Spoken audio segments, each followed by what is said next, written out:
La novela policial es el género del presente. A cada época le corresponde un crimen. Estamos inmersos en esas tramas.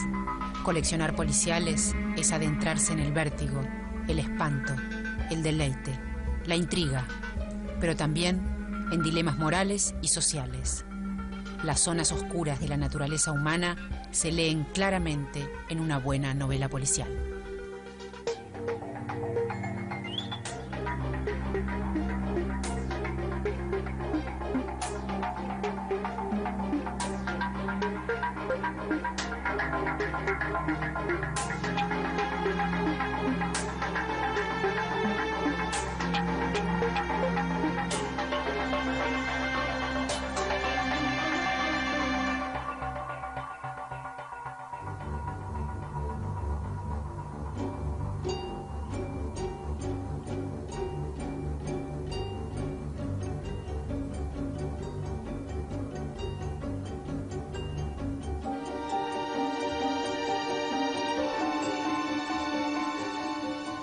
Hoy vamos a adentrarnos en la primera novela protagonizada por Sherlock Holmes.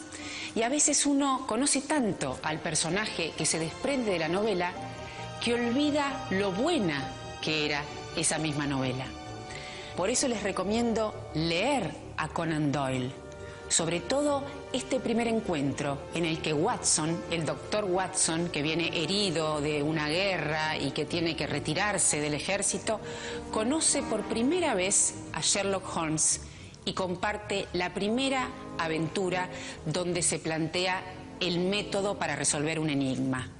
Serán testigos de esta célebre amistad literaria los escritores y críticos Luigi Terroni y Mariano Dor, que se deleitan con el método y van a proponernos nuevas lecturas.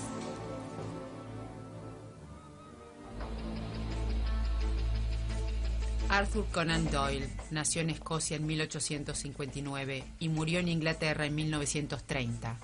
Su padre era alcohólico, como varios de los padres de escritores de novela policial en el siglo XIX y XX, aunque fue el primer ilustrador de las novelas de Sherlock. Su madre se esforzó para que Arthur prosperara en sus estudios. Llegó él así a doctorarse en medicina como su personaje Watson. También jugó profesionalmente al rugby y dedicaba horas al golf y a boxear, deporte sobre el que Sherlock Holmes tendría bastante conocimiento. Publicó su primer relato antes de los 20 años, hasta que, siguiendo las pistas del personaje Auguste Dupin de Edgar Allan Poe, creó al famoso detective Sherlock Holmes, protagonista de sus novelas de enigma, a quien intentó matar en varios de sus cuentos, pero su propia madre lo disuadió.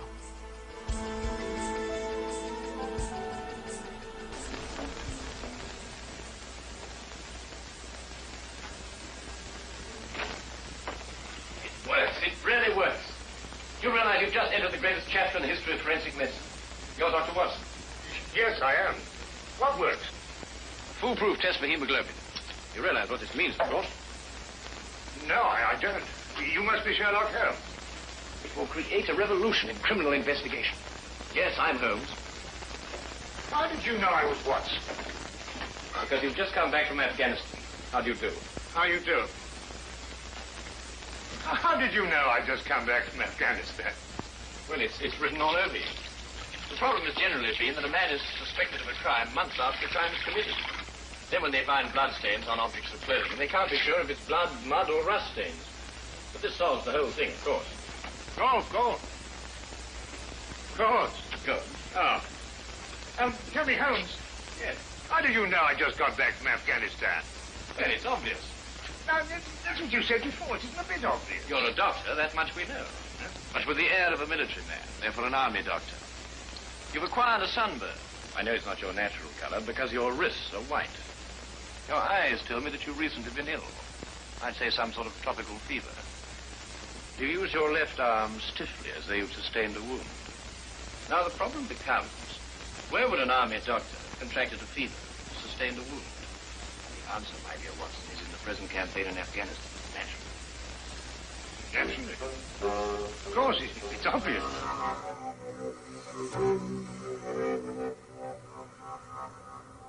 En esta novela, Luis, es cuando aparece Sherlock, ¿no? Pero de una manera un tanto extraña.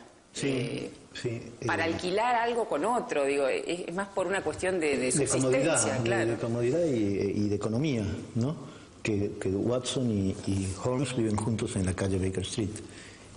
Yo creo que es el libro más lindo de Sherlock Holmes, junto con Escándalo en Bohemia. La historia más linda, ¿no?, de Holmes, porque tiene toda esa sorpresa inicial del encuentro. Y de las inferencias que va haciendo Holmes a partir de lo que está viendo, que la primera vez sorprende más que el resto de las veces que lo hace, ¿no? Que es como el método de Zadig de Voltaire, ¿no? Que va reconstruyendo la historia del otro a partir de los indicios, de las cosas iniciales. Y bueno, por lo menos cuando yo la leí de chico, fue la que más me impresionó. Eso y el pasaje en el que Holmes demuestra que ignora cosas que todo el mundo sabe. Y cuando Watson le dice, ¿cómo es posible que él viva sin saber esas cosas?, le dice, ahora que las sé, voy a tratar de olvidarlas, porque a mí no me sirven para nada. A mí lo que me interesa es nada más que aquello que se puede aplicar en el oficio de detective. Oh, really, my dear Holmes, you mean to tell me you didn't know that the Earth moved around the sun? Really? But every school child knows that. Well, now I know it, too. And I shall promptly proceed to forget it. But why? Yes. Why? Why should I remember it? Well, because it's a natural phenomenon. Well, is it important? Does it affect us? If you told me the Earth went round the moon, would it make any possible difference to our way of life? Well, to put it that way, no. Then it's useless information, and I shall do my best to forget it. I advise you to do the same. En Holmes se juntan un montón de condiciones maravillosas, ¿no? Es un músico refinado, es una especie de alma romántica tardía, ¿no? Es un científico. Y es un ignorante, eso es lo que es hermoso. Exactamente. Y solo le interesa lo que hace, porque fíjate que el método de pesquisa y de inferencia de Holmes aparece varias veces en la literatura. Aparece, ya te digo, en Voltaire, aparece en el Dupin de Poe. Anteriormente, ¿no? Pero ninguno crea un personaje tan imborrable como Sherlock Holmes. Las historias de Sherlock Holmes en realidad son las memorias del Dr. Watson, médico del ejército, herido en el hombro durante la guerra anglo-afgana, que al retirarse conoce a este extraño detective con quien compartirá el alquiler del departamento en el número 221B Baker Street, en Londres. Este encuentro se produce en la novela Estudio en Escarlata, publicada en 1887, y seguirán juntos en más de 50 relatos y 4 novelas. Estudio en Escarlata, El signo de los 4, El sabueso de Baskerville y El valle del terror.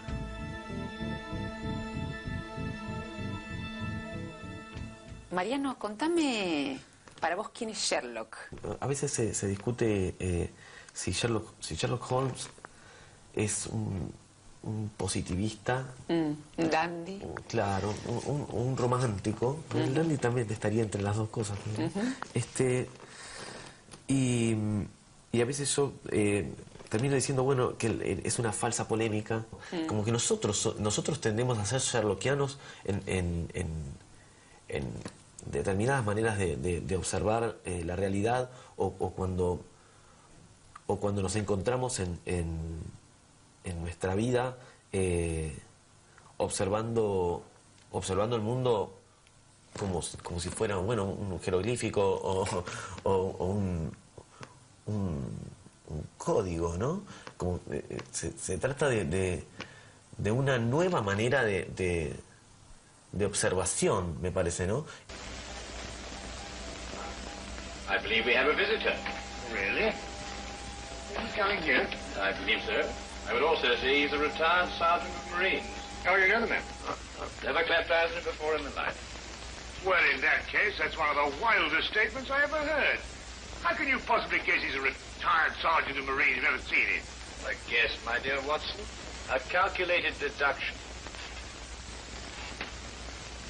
Excuse me, gentlemen. I've a message here from Mr. Sherlock Holmes. Thank you.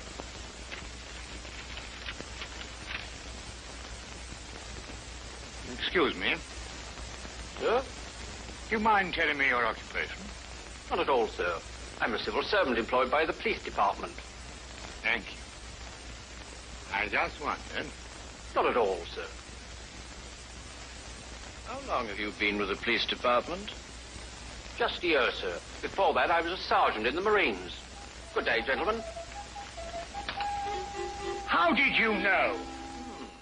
Ahora, ¿cómo es esa duplicidad entre Watson y Sherlock Holmes, digamos, para desmitificar esta cosa de el brillante que resuelve los enigmas y el tonto que va testimoniando? Borges dice justamente algo que a mí también me molestaba, esto del gran inteligente y el tonto, ¿no? Porque en definitiva eso también poner al escritor en el lugar del tonto, ¿no? Porque Watson es el escritor. Y Borges dice, ¿no?, que las aventuras de Sherlock Holmes, lo maravilloso de las aventuras de Sherlock Holmes no son los casos en sí, no son las tramas, sino la increíble amistad que puede existir entre un hombre vulgar y un hombre genial.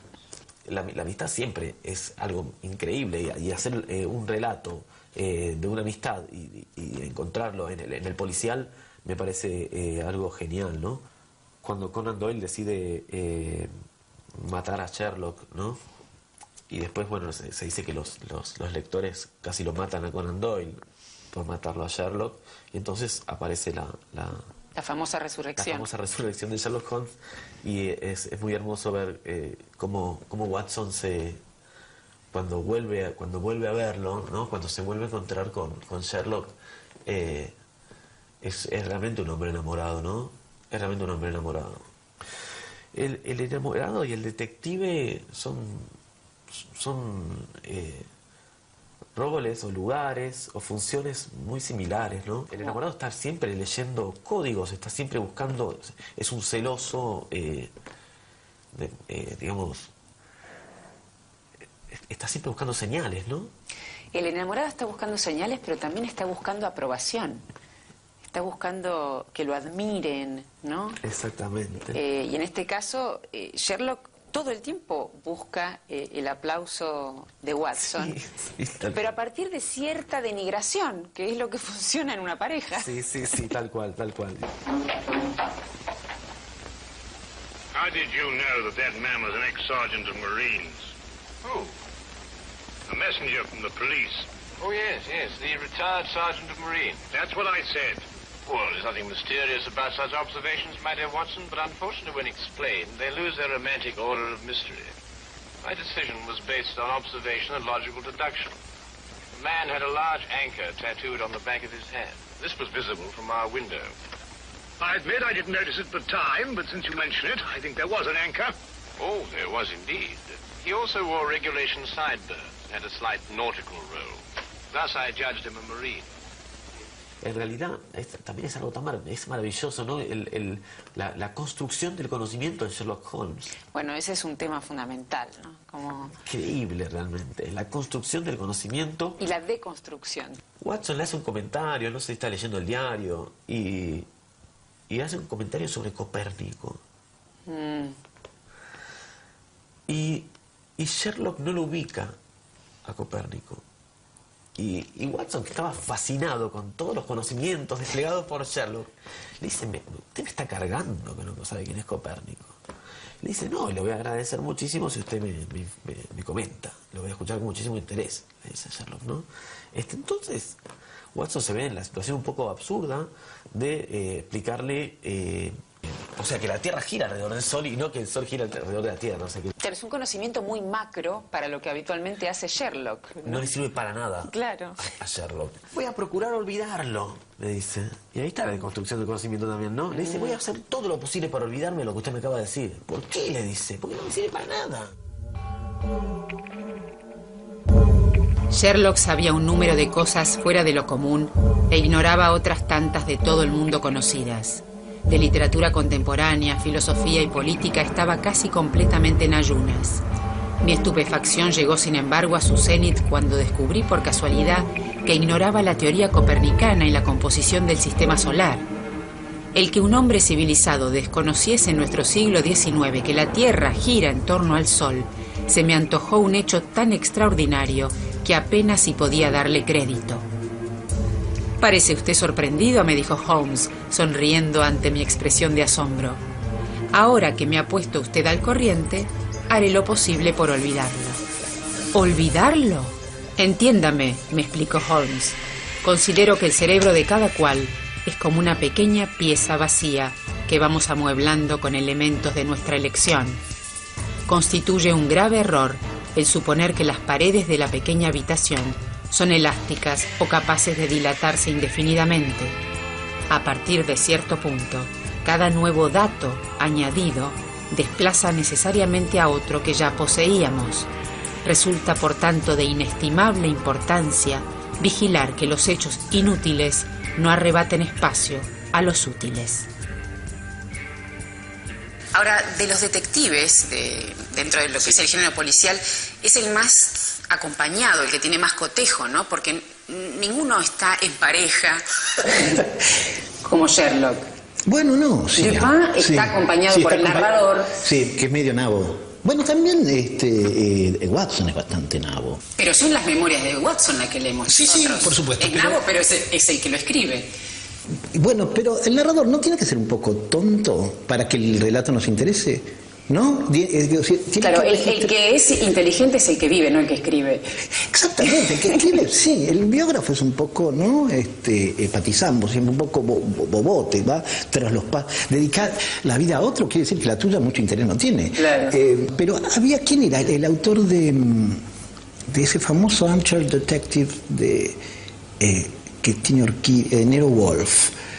Decía que Watson, las impresiones de Watson eran las impresiones que podía sacar una mujer, que era muy femenino Watson. Y es cierto que el registro en ese punto y la admiración... ¿Qué quieres decir con eso? No, quiero decir que tiene una relación, perdón, no de sumisión, pero sí como de registro de lo que hace Holmes, plena de admiración, se enamora de Holmes. Claro. ¿No? La novela Estudio en Escarlata comparte un enigma aparentemente irresoluble con el cuento Los crímenes de la calle Morgue de Edgar Allan Poe.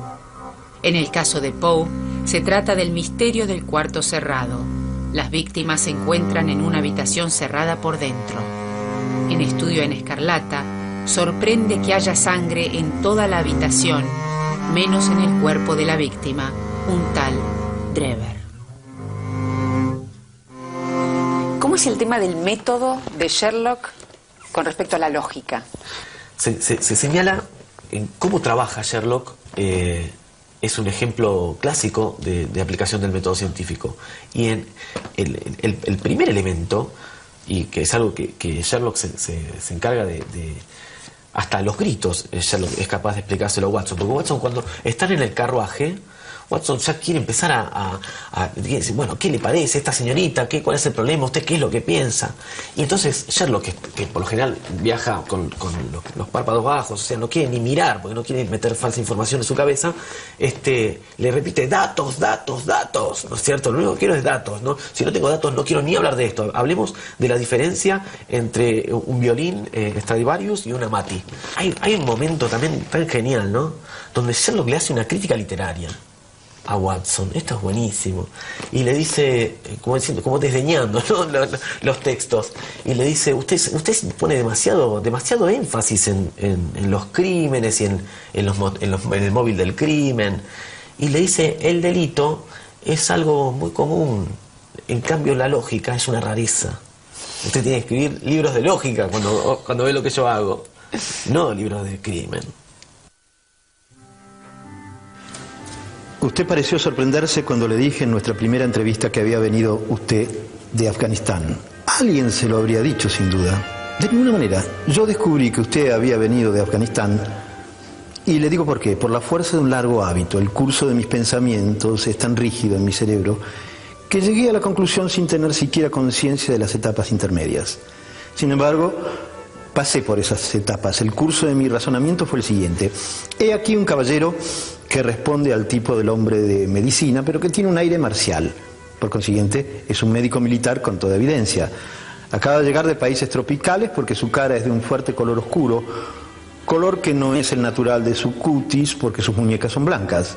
Ha pasado por sufrimientos y enfermedades, como lo pregona su cara macilenta.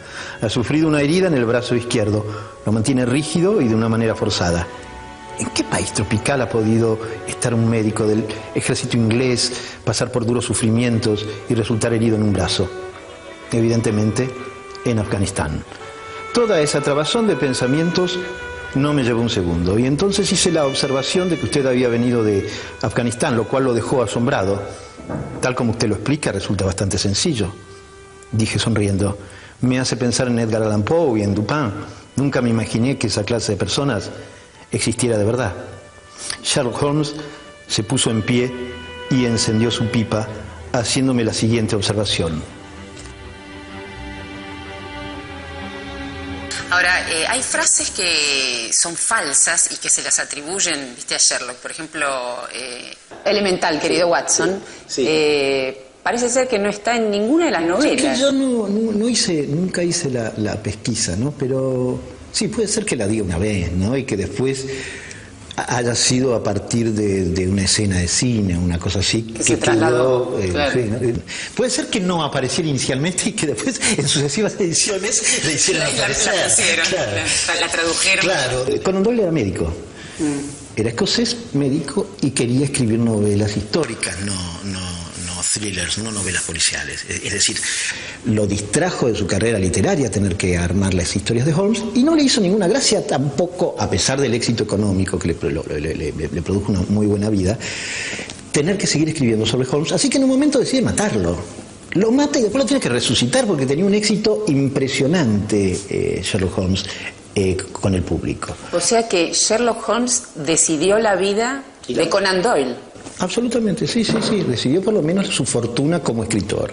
Pero él era además médico, y dicen que Watson era producto de la observación de Conan Doyle de un famoso cirujano, de un maestro de él, un cirujano maestro de él, que se llamaba, creo que Bell, que después negó que las características y las manías las hubiera sacado de él, ¿no? ¿Cómo es el método de Sherlock Holmes, digamos? Sí. Más allá de lo deductivo, sí, el indicio, ¿hay una locura que sostiene esa investigación? Sí, creo que es una locura absoluta, y es una locura de la que participa también el autor, digamos, que es como una persuasión de que eso que están contando va a ser verosímil. Algunos de esos aspectos van a ser verosímiles, otros con el paso de los años se van a desvanecer un poco. Y creo que Holmes inaugura, o no sé si inaugura, pero es un armchair detective, es un detective de los que no tienen que estar en el lugar de los hechos, precisamente, claro, ¿no? Como después va a ser el maravilloso Isidro Parodi de Borges, ¿no? El Rex Stout, que es Nero Wolfe, que son tipos a los que les cuentan las historias y que a partir de eso pueden deducir todo lo que pasó. Y no es que tienen que ir como el inspector Morse o como Dalglish al lugar del hecho, ¿no? Y Morse generalmente era una especie de delirante, de paranoico, que se equivocó, cuya primera impresión era un error absoluto, que le iba a permitir después desarrollar otras teorías, pero su impulso inicial parecía ser el error como método. Bueno, ¿no? en Sherlock Holmes el impulso inicial parece ser el error del otro. Bueno, claro, exactamente, por eso lo relacionamos siempre con el acto fallido, y por eso la relación con Freud también, ¿no? Hay otro tema que me parece muy importante en Sherlock, que es el sueño. Sí. ¿No? Sí. Se duerme de golpe, desaparece. Sí, tiene como una narcolepsia así, ¿no? Sí. No sé si es por la heroína, digamos, o es una decisión vital para pensar dormido. Y ahí es un poco Funes el memorioso, Sherlock. No tiene que, de algún modo, abolir la realidad, porque si no, la cantidad de indicios que le proporciona es monstruosa, ¿no? Tiene que atenuarla, ¿no? Eso como que dicen también de los sadúes orientales, que consumen droga no para percibir más, sino para percibir menos, para atenuar la percepción. Sherlock fuma en pipa, le gustan las galletas, suele tocar su Stradivarius a horas inadecuadas, es un experto apicultor y tiene gran conocimiento científico, sobre todo en química.